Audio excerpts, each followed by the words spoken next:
PRP ir plaukų gydymas. Ką galime padaryti, kai slenka plaukai?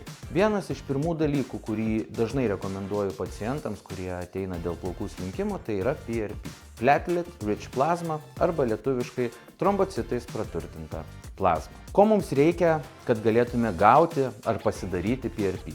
Mums reikia jūsų paties kraujo. Todėl ši procedūra nėra jokia sintetinė, tai yra visiškai natūralus jūsų paties kūno produktas. Kraujas yra centrifuguojamas maždaug 5 minutės ir paruošiama plazma, kuri yra suleidžiama į probleminės vietas. Šiuo atveju viršugalvį, ten, kur slenka plaukai.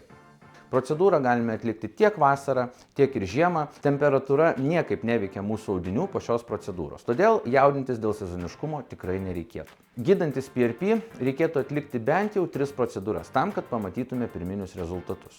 Rezultatus aptarėme konsultacijos metu, pasidarome nuotraukas ir gydymą sekame. Todėl rezultatą matysite tiek jūs, tiek ir jūsų gydytojai.